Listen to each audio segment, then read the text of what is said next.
Hi, this is Tracy Taylor. We've decided to do a candidate forum so the voters out there have a little more information to make some good decisions on the election this year. So I want to thank Nick Lopez for coming today and doing this with us, and hopefully this will help voters. First question, Nick, is did you decide to run for mayor? I moved up here about 3 years ago, a little over 3 years ago. Loved the community, and I just started going to the city council meetings. Something caught my eye. I wanted to go listen to what was going on in the community. With a lifetime of service with the Marine Corps and with the fire department, I like to get involved, and it was more of a started out as a hobby, just sitting in. It was either watching Fox News or going to the city council meeting, and sometimes one was more interested in the other, and so I just started going and started getting interested and thought, I can do this job. Well, tell us a little bit more about yourself, because you have moved here recently, so I think people would be interested in your Marine career. Could you tell us a little bit more about it? Yeah, I joined the Marine Corps not quite out of high school. I was 19 years old when I joined. I spent 25 and a half years, I'll add the half year in the Marine Corps, both active and reserve time. Rose through the ranks from private through Sergeant Major, which is E9. Sergeant Major, if some people don't know, Sergeant Major is the highest enlisted rank that a person can attain. Less than 1%, it's actually like 0.79% of enlisted Marines attain that rank. Quite competitive,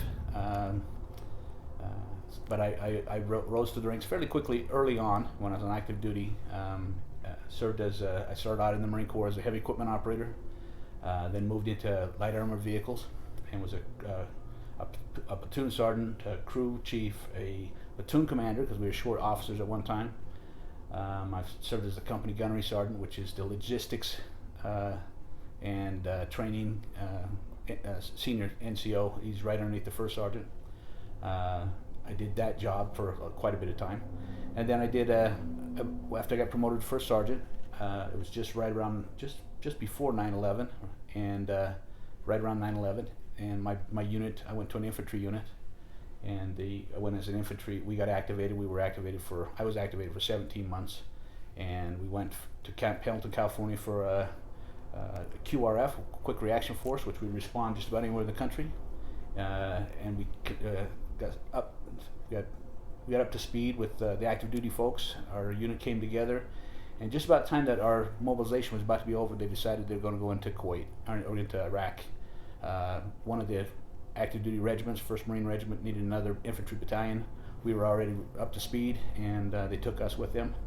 And we were one of the first infantry battalions, reserve infantry battalions, to go into Iraq. We entered Iraq during the offensive operations that went into Baghdad. My unit proceeded from Kuwait up to Baghdad. We entered Baghdad on April 8th. We took about 16 casualties. One killed in action. The rest were wounded in action. We had a pretty intense go to get into Baghdad.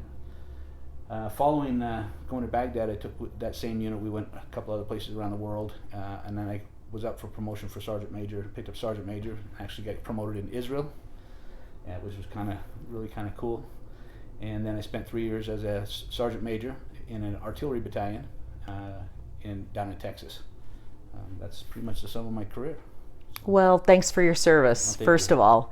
And then you're also a Salt Lake fireman, is that right? I've been a firefighter for, I had 24 years in the retirement system. I started off with Sandy as a volunteer for about 3 months, then got full-time fire department with them for a year. Had an opportunity to go to Salt Lake City, and I took it. It was more action, more involvement, more places I could go. It was just a busier, it was the big city, and I love it. I've been doing it for 24 years. I drive a fire engine downtown Salt Lake City. Love being downtown. Love to see the good and the bad of society, and I like to help people. I like to go out, and that's probably the biggest reward, is you're there for people when they're at their worst of times, and I really enjoy. I enjoy it just as much as today as I did when I first started. So That's great. Well, and so we have some idea of your qualities. How do you think the mayor position could benefit from some of the things you bring to the table? What do you bring to Heber City that what you think would benefit the citizens of Heber City? I'd say my sense of service, and also the leadership that I obtained in the Marine Corps. I have numerous leadership training. It starts from boot camp on up. My battalion, I had 650 Marines and sailors from 3 different states at 4 different drill centers that I was in charge of. We had people in those batteries that were overseas at that time. As a first sergeant, I had 208 infantry and Navy corpsmen in my unit, and we went into combat. I work well on my feet. I'm very decisive. I follow the 14 leadership traits and principles of the Marine Corps still to this day, and I think I bring leadership into and decisiveness, and I'm firm and fair. I see things black. I think all my Marines do. We see things black and white, right and wrong, and there's no ambiguity between it, out there. So let's talk about some Heber City issues that we're facing right now. Do you have any thoughts about the possible annexations that Heber's looking at, and how you feel about Heber City expanding and allowing some of these annexations to come into the city, that the city will grow, even double its size in the next 20 years? What do you think about the expansion of Heber City? You think it's a good idea, or? I think there'll be times within the next 5, 10, 20 years that there will be a need for some expansion. I think at this point in Heber City's history, to expand and to annex large portions, and specifically residential areas where there's no real gain for us, at a time that we can't even pave a street, or we can't put sidewalks and curbs and gutters, and water mains and sewage lines are old and worn out in the core of the city. Walk to either side of Main Street, and you'll see just how far behind we are in just providing those residents with pressurized irrigation, with quality hydrants that will even fight a fire. There's not enough fire hydrants within the city. They don't even meet fire code. There's just not enough. There's no sidewalks for the elderly, and for kids to walk on. Last winter I watched a elderly couple slip and slide trying to walk on the street because there's no sidewalks that they can walk to church in. Those things need to be done before we start moving on and trying to grasp more property and more responsibility. We need to take care of what we got first, get us strong, make the city strong, and then think about annexing other places. Airport expansion is another big one that we're really facing in the next couple years. Do you think it's a good idea to expand the airport? Do you think we should work with the FAA and move towards an expansion, or how do you think we should move towards that decision here in the next couple years? It's going to be coming up. Frankly, I don't think we should be expanding that airport. I think it's plenty big. It's meeting its purposes now. I think that to expand it would be absolutely wrong, and it's a wrong direction that we need to be going. The citizens didn't want it. I think several years ago they voted on it. They discussed it. They said no. They are everybody I spoke to in the past years. Everybody I spoke to, I have not heard one person say I want the airport expanded. That should send a message to the city leaders that this is the wrong direction. Mm-hmm. I do believe the airport needs to be updated. I think fencing for security reasons. I think there's some things that we are, as a holder of the airport, holder of the keys, I think we need to look at providing the infrastructure needed for the airport to meet the needs of the people that we serve there. I don't think there should be one fixed base operator there. I think there should be another option for fuel tie downs, and if that means the city needs to pave out a large area that people can tie down at a reduced rate, or even self-service fuel, or even hire a young college kid that wants to go out there and fuel aircraft that they come in, maybe have a dual hat person, someone that's out there, maybe a fire marshal for the airport property, and he makes sure that things are safe, security, maybe a dual hat role, and he also fuels aircraft that need to come in. That's something we can do that become more self-sufficient out there, and get away from.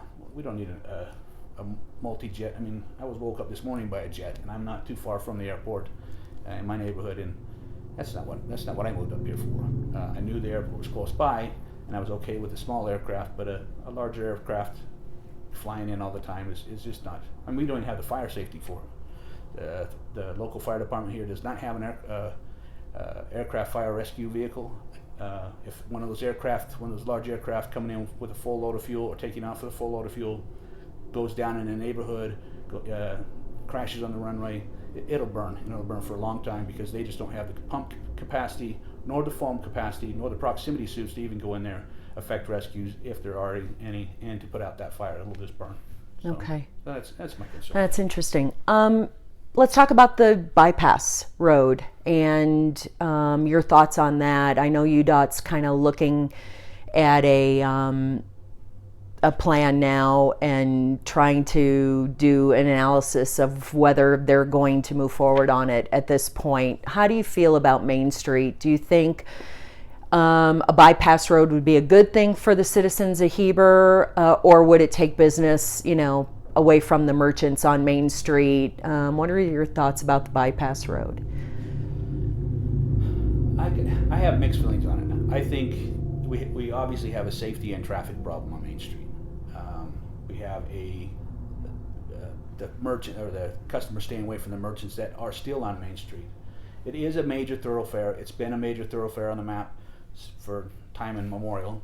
I think the opportunity to actually do an effective bypass road, which actually skirts the whole part of the city and eliminates, just the city altogether, should have been put in place years ago.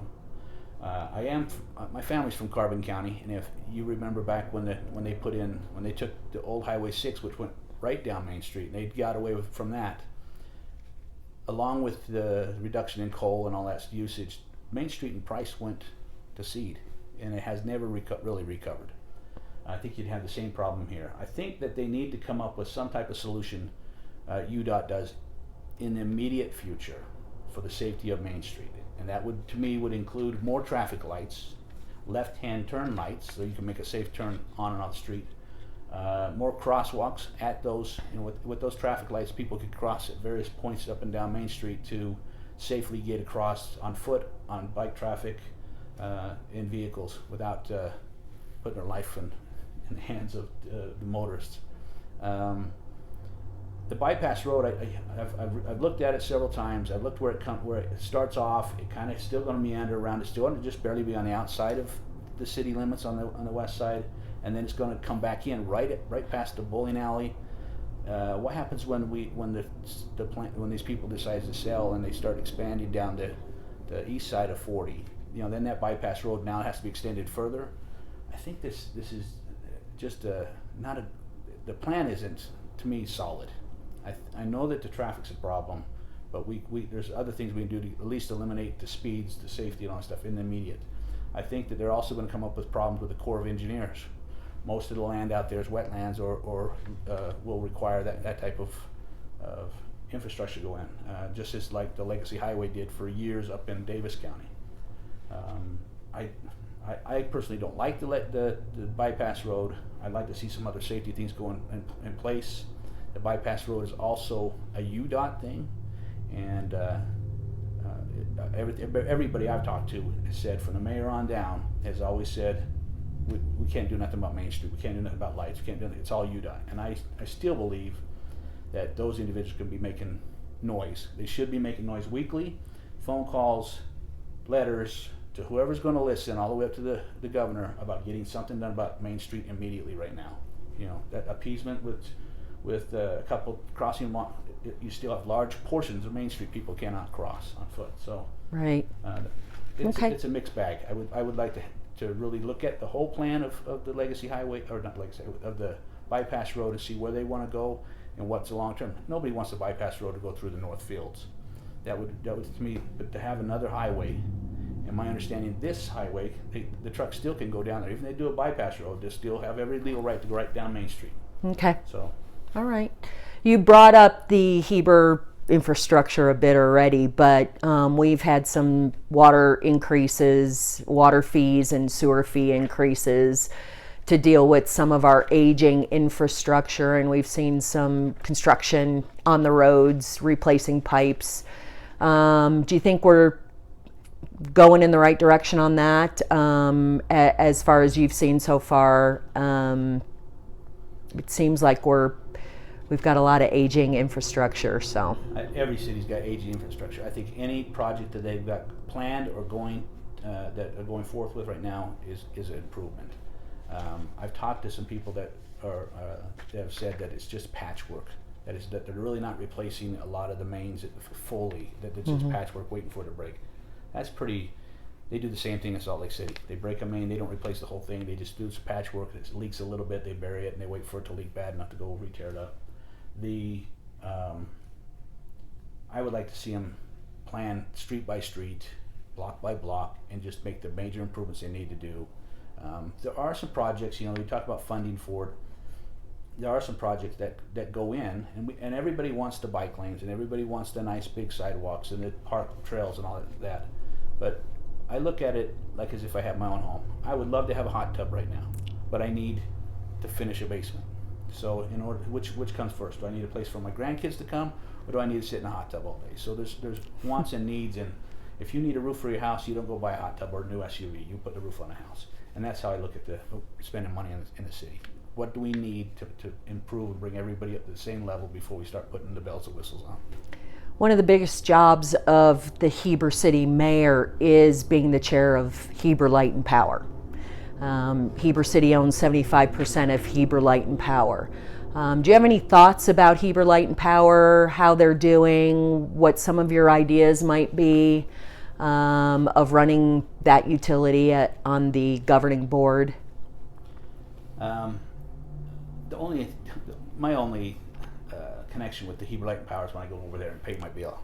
But I have made phone calls when I first moved in, and just from lights being out or light poles not working, and they're very receptive. They're out the next morning. They're out fixing the stuff. So it seems like the machine is working well. What I've read in paper and stories online about some problems they had with theft and that kind of thing kind of disturbs me. I think it's going well. What I understand is going well. That they have they're not doing bad financially. I've heard talk about the Rocky Mountain Power wanting to take over, or wanting, or if there's some sale to them. I think that the city ought to hang on to that. I think it's a great asset. Have our own power company. I think that maybe a look at the as a chair of that board, I would look at maybe bringing in somebody that, or even bring somebody up that's been through it, that's here, that's knowledgeable. But maybe look at if there's a problem there, if there's some expenditures that are questionable, or some questionable business practices, or how they're doing business over there, whether it's maintenance or moving on to more futuristic stuff. I think that we have the ability to look outside, even if it means outside the valley, to find somebody qualified to come in to run the show. Okay. So great. If you become mayor, is there a pet project or some goals that you have that you would like to accomplish during your time as mayor? I'll say there's two things I'd like to see change. I don't even know if there's a mayor's office. I don't know if he's actually got an office. I've never seen it. I haven't walked the whole building over there, but I don't even know if he has an office. For me, I would have to have an office. My schedule at the fire department is a 48-hour shift and then 4 days off. Roughly 10 days a month I work. I think of all the candidates, I have the most, and the fact I'm not married and my kids are all grown and moved on, it's me and my dog. So I have more than ample opportunity to spend time at the city hall, conducting business, meeting with people, have an open door, come in my office, come see me, pick up the phone. I won't have a secretary answer. I'll answer my own phone. That I'd like to see, and I have the time to do it. Get out in the community. If the crews are working on a pipeline, go out and see them. It'd be kind of like a command visit from the sergeant major and the commanding officer. If the crews are out there working on a road, get out there and see what conditions they're working on. Look at your employees, see what they're doing, see what they need. What are your needs? Are they getting adequate safety equipment? Are they utilizing, the safety equipment so they get down a hole that they don't have an entrapment? Just getting out and talking to people, getting out in the community and talking to people, and again having that open door policy. The next thing I would really like to see in my tenure if becoming mayor is I'd like to work with the Wasatch County Fire District.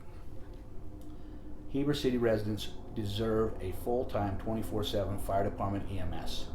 If that means combining the fire and coming up with some type of funding to help pay for that so that we have a 24-hour response from the station right here off the street, that needs to happen. That's far long overdue. Waiting 14 minutes for a pumper to show up on a structure fire in Charleston is unacceptable. Anything over 6 or 8 minutes, you're going to lose a house. And you can't judge your response time on the first 1 or 2 guys showing up. I'm talking about an active 4-handed fire apparatus showing up with axes in hand, hoses loaded, and fighting that fire and trying to save the life and property. The response times are far too long for both fire, EMS, auto accidents, far too long. I just think the citizens deserve a full-time crew 24/7 at the station in this city, and they remain down here and they train down here and they're out there actively doing business inspection, making sure that everybody's up to code, that the business next to you is not conducting something illegal or unsafe. Getting out and checking the fire hydrants and the mains and making sure and having familiarization where they are, what their flow is, being proactive in the community. That's what I want to see in our community. And if that means combining an ambulance crew and a fire crew so that both are responsive, never disband the reserves or the volunteers or the paid part-time. That's got to stay. But to have a full-time crew 24/7, we deserve it. Citizens are paying for it. Let's deserve it.